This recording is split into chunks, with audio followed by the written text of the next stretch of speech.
Welcome to the Revenue Rewired podcast, hosted by StringCan Interactive's visionary CEO, Jay Feitlinger, and no-nonsense COO, Sarah Shepard. We're here to accelerate your revenue and give your marketing purpose. Well, hello, everybody. Welcome to the Revenue Rewired podcast. Today, Jay and I have some really juicy topics for everybody.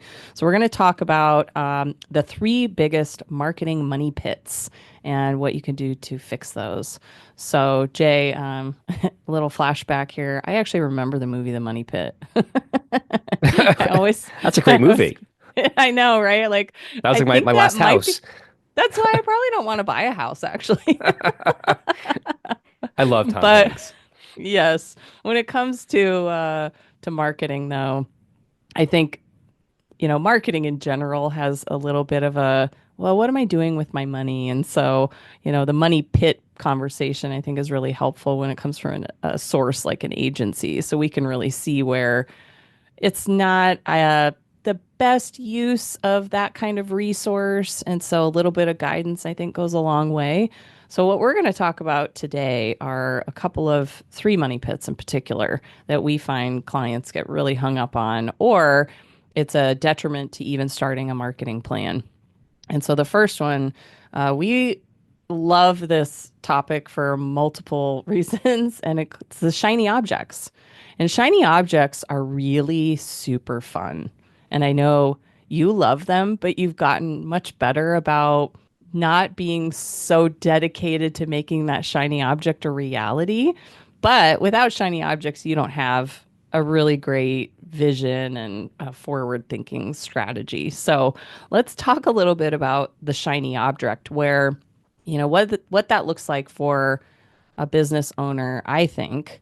And Jay, I'd like to hear your perspective is I hear this cool new thing is happening, and I see a lot of success either with friends of mine, other business owners, even competitors, and I want a piece of that pie. I think it's kind of like what we've seen happen with crypto, a little bit of a shiny object, a little FOMO. What would you say shiny object definition is for you? Well, that's a good one. I think it's funny as a marketer. I could tell when I'm being marketed to, and I think a lot of these organizations do a really good job at not only making it clear on the pain point they're focusing on, but they price it in a way that sounds extremely attractive. And so again, for me, I'm like, oh, if this thing could solve my problem and it's only going to cost me, $30 more a month, yeah, let's give it a shot. And that obviously becomes where the problem starts. Is I know that I'm jumping into some tool and I'm not practicing what I preach, where I'm like, well, let's just give it a shot and see how it goes. And then next thing you know, 4, 5, 6 months later, I'm like, huh, that thing I signed up for 5 months ago, I haven't really used. And so that's where I think, the problem starts is that I don't think it's just entrepreneurs. I just think that a lot of people are looking for that quick fix. Not trying to avoid the drug reference there, but I think that definitely comes into play. And so that's really where I would, I guess, defining it as is it's a thing, software solution, a service that you believe could help solve the problem that was marketed to you, and you just jump into it without really thinking through the logistics of how you're going to add one more thing into your regimen. Yeah, we saw this quite a bit, I think, when TikTok had its heyday. I'd say it was probably more like a year ago. A lot of clients were like, wow, we're seeing TikTok everywhere. And, this seems like the next best thing. Aren't we missing out?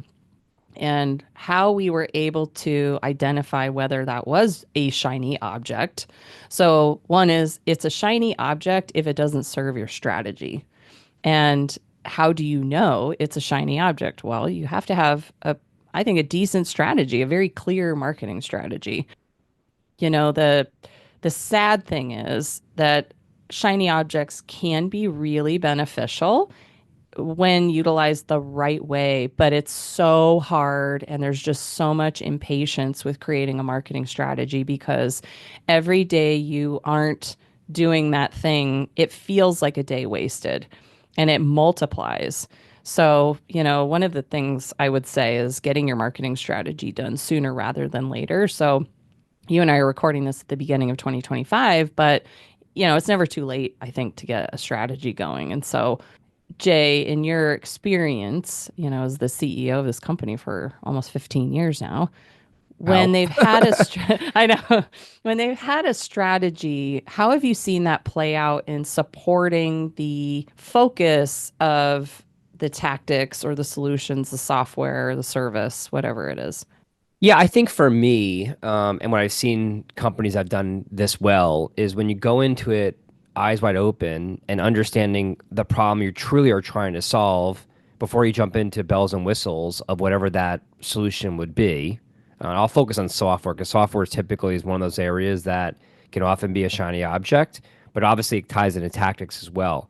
And so I think if you first focus on, okay, here's where I'm at, here's where I'm going, and you look at the gap, and then you decide what is it you need to help you get that goal resolved faster, more efficiently, hopefully more cost effectively.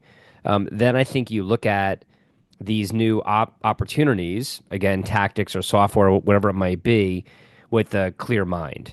If you jump into one of these different opportunities without understanding why you're doing it and what you're trying to accomplish, that's where I think you get a little blinded by, ooh, this thing sounds really cool.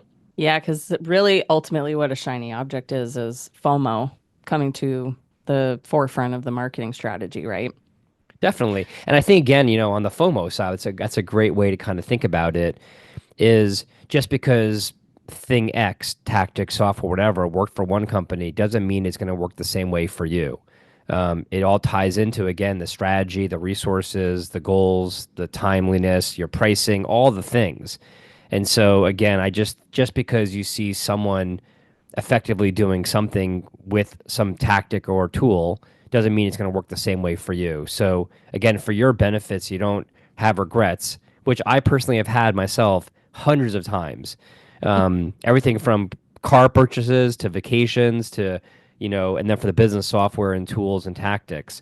If you don't really understand why you're doing something, I think you might have a bigger risk of being regretful that you just wasted a lot of money and time.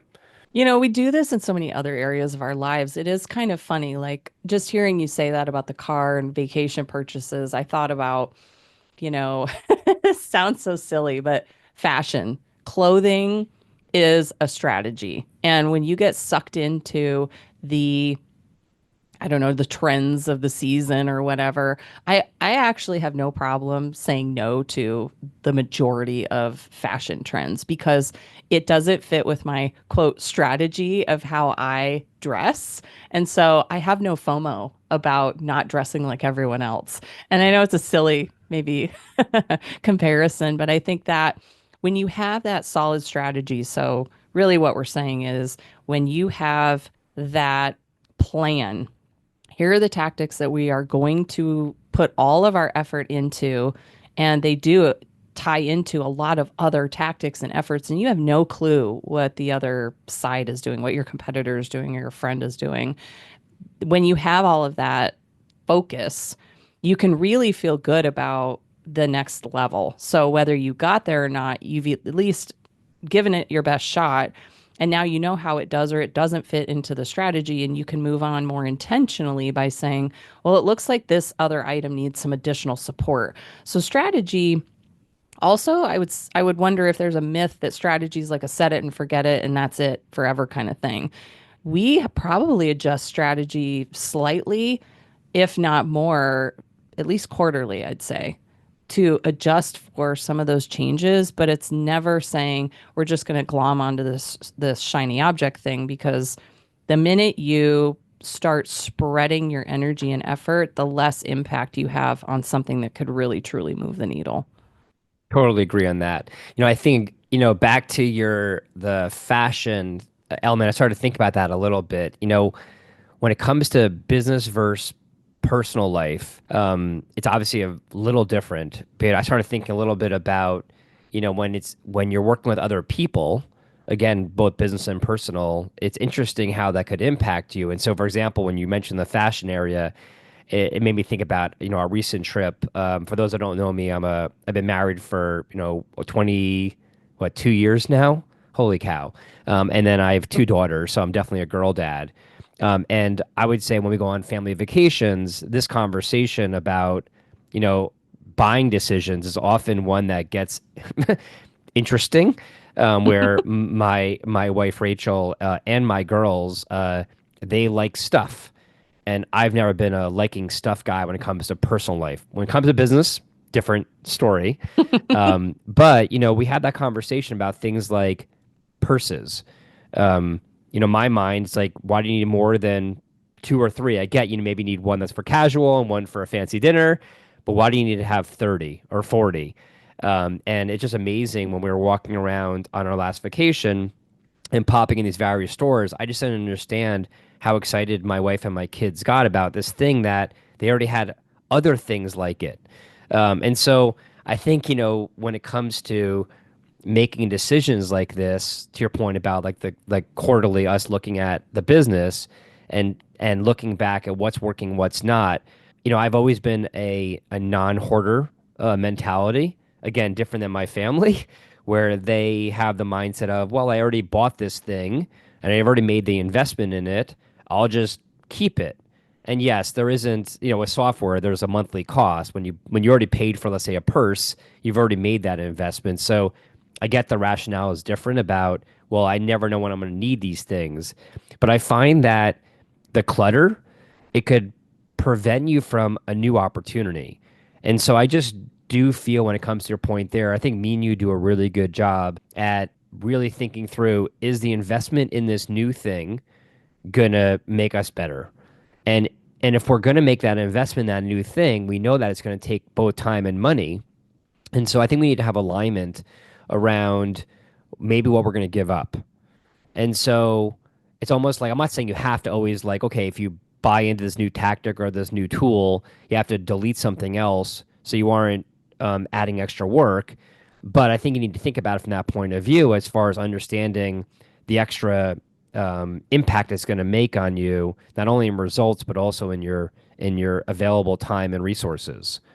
Yeah, and that's a good segue into our second money pit, which is you talked about alignment, getting alignment with marketing and sales.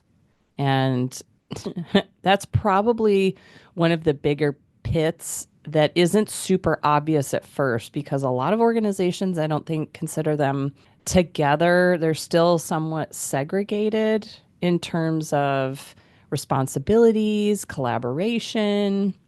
I think there's a lot of opportunity there. So, when we're talking about sales and marketing teams being a money pit, what's your perspective on how that sort of pans out with clients and prospects? Yeah, I love this one. So again, I've been in the string can world now for over 14 years, which is crazy. And one of the things that uh, I see the biggest opportunity, but also biggest frustration with is the lack of alignment between just the marketing and sales team.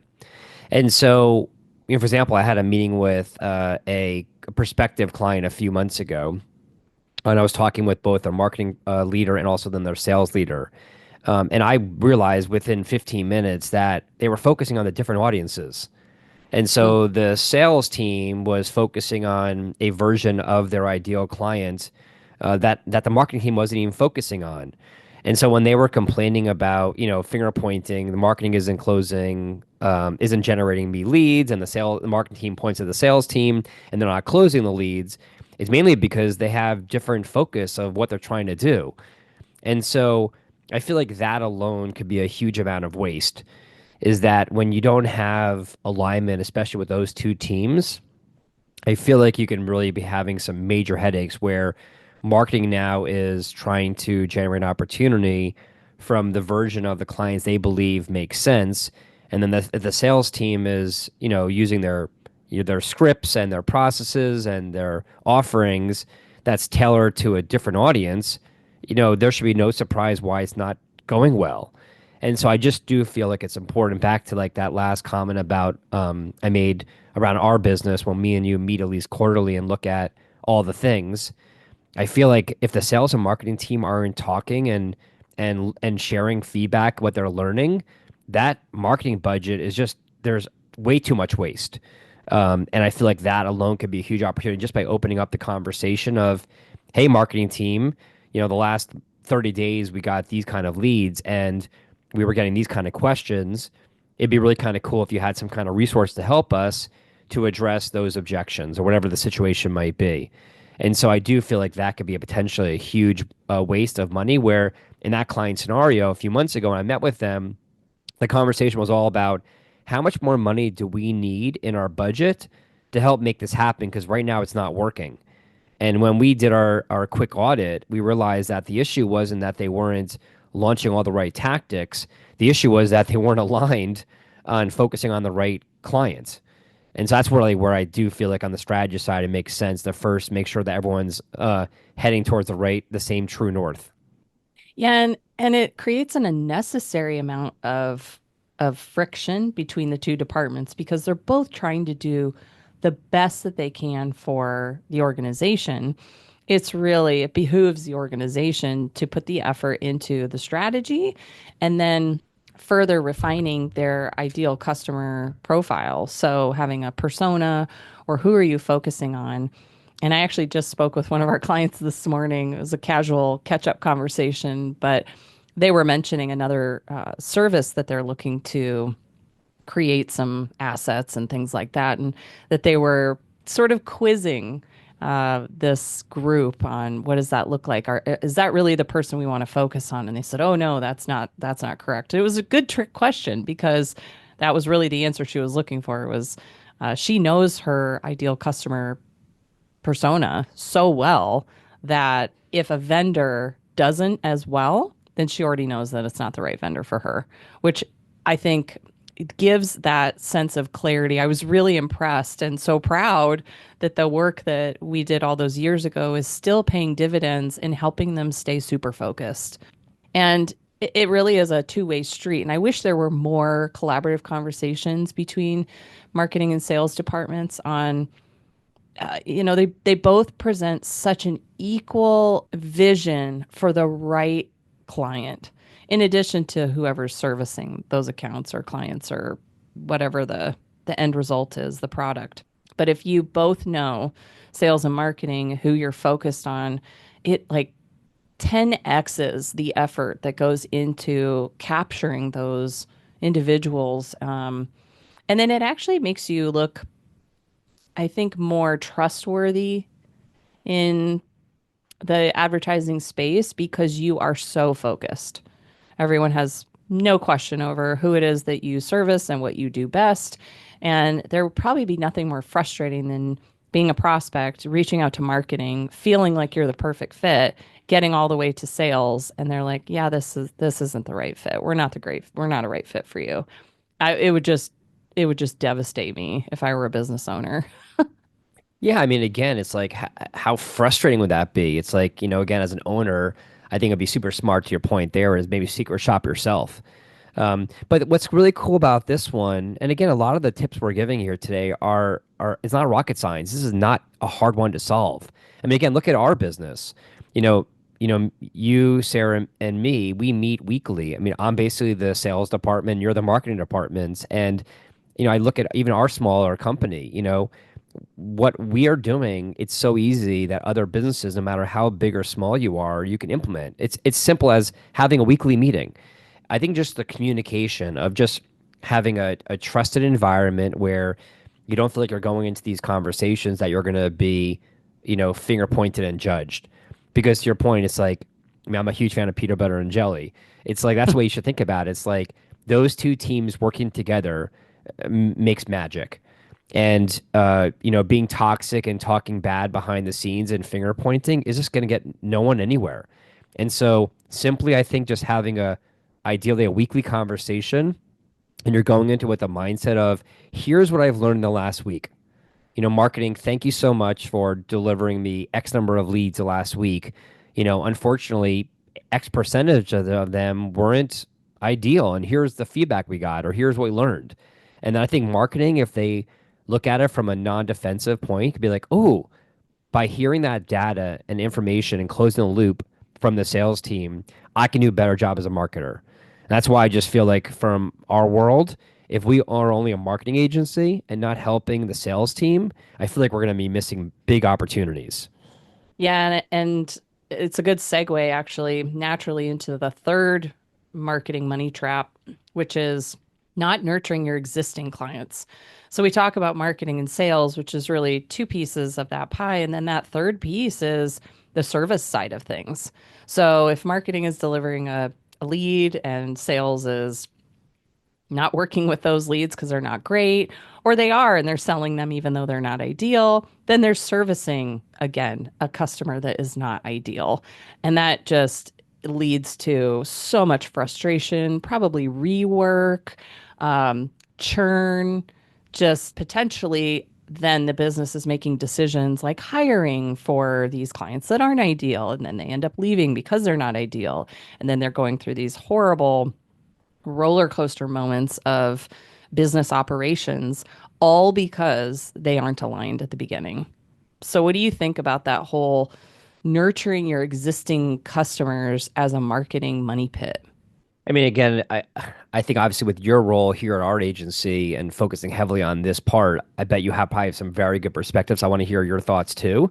Um, when you look at organizations, they spend so much money and time on bringing on a new client.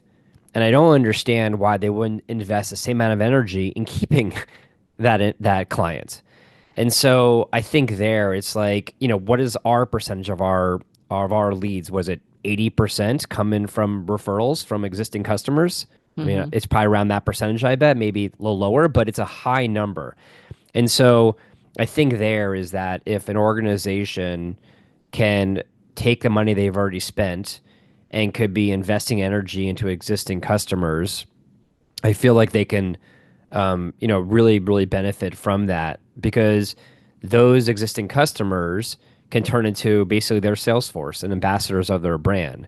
And so they could leverage different programs around, around how to make those current customers feel special ongoing and then finding a really creative way to have a conversation with them. But I'm curious, like, and I forgot what the stat was, but how much more does it cost to get a new customer than just keeping, existing one? I mean, is it Oh, it's multiple like percentages? five Yeah, times. that's what I would have guessed. So That's I the think, money pit right there. definitely. So I'm curious from your point of view, like, what have you seen from maybe our clients or our industry? What are some ways that they're investing in this to keep those current customers happy, to help you avoiding having to keep on increasing the larger marketing budget? This one, I think a lot about the recruiting side of things. Like when Hmm. you're recruiting, you know that if you bring on the wrong, everyone knows this. It's like common knowledge now. If you bring on the wrong person, it costs you, I think it's three times their salary for you to recover from this bad hire. And the Insert throw bad up noise. hire, right?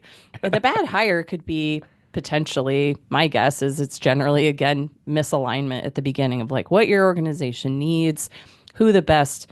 So, really, it's the same thing we're talking about today. Recruiting literally could be laid over with what's your recruiting strategy, who's your ideal, talent, and then nurturing the people that you currently have Good working in point. your organization. Um, if you don't put effort into the existing, then they don't feel special. And nobody wants to hang out with someone or work somewhere or be a client of someone where they don't feel special. We all love feeling special. And I think we did a really good job this holiday season. We did some really creative, like very custom gift. And it just felt really good to do that because it gave us an opportunity to express how important and how much we care about our existing clients and how they're supporting us continuing to grow our business and support other existing clients or new clients. And I think if you basically express some gratitude on a regular basis for those people that have helped you build your business and get where you are today, it goes a long way. And to your point about the brand ambassador, then your reputation just spreads because now you've made them feel special. You're doing the best you can. Sure, you're going to make mistakes, but hopefully you've built up some goodwill by expressing how much they mean to you and you're always giving your best. And really, that's all you can ask of a relationship, a vendor, partner, even like a work relationship. That's in my opinion. I think, spending the effort, it goes so much further because you already have their trust, and that's why it costs so much more to get those new, clients into your wheelhouse because they don't know you well enough that it takes so much more time and energy to convince them. And the ones who have already signed on, they don't need any additional convincing. They just need a little bit of care, pruning, a little bit of attention, a little bit of extra, some surprise and delight. Like HubSpot coined that term.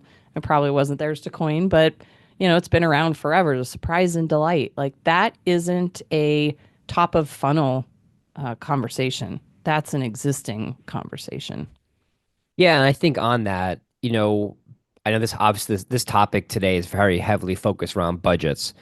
And so again, I think, a few years ago, what I've loved that we've done for not only our own business, but also for our clients is when you're looking at the budgets, you know, putting effort around, okay, this budget is designed to acquire new prospective clients.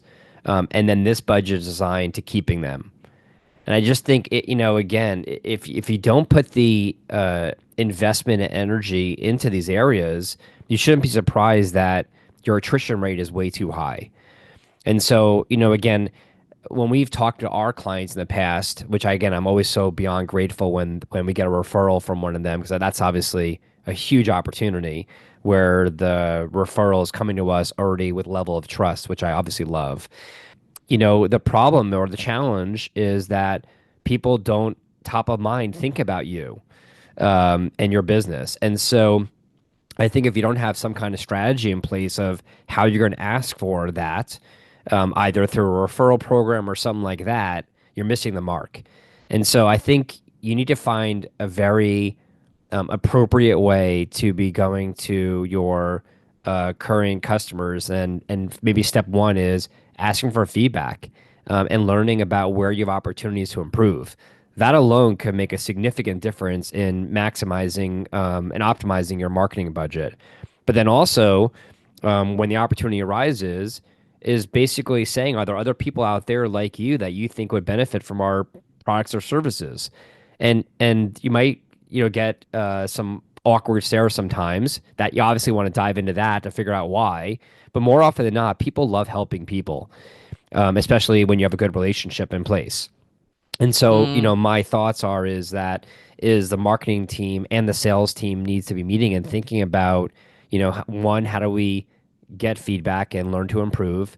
And then two, how can we build some kind of program around that where we can leverage our current customer base to help us gain new prospective customers? Gosh, that's a big one. Like if you're not getting referrals on the regular, oof.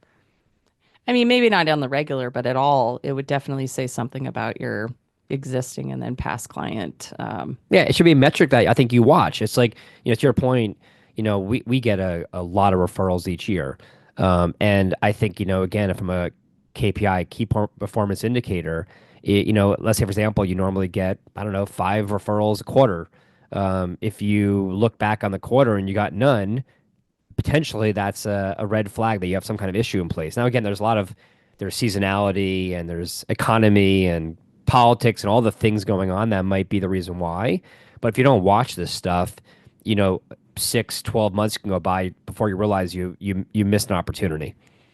Well, Jay, that was a really informative episode, I think. So we talked about some money pits, like having a solid strategy to avoid shiny objects, your ideal customer persona to help align sales and marketing teams, and then nurturing your existing clients to make sure that you're keeping all that energy and effort that you put into acquiring them in your business.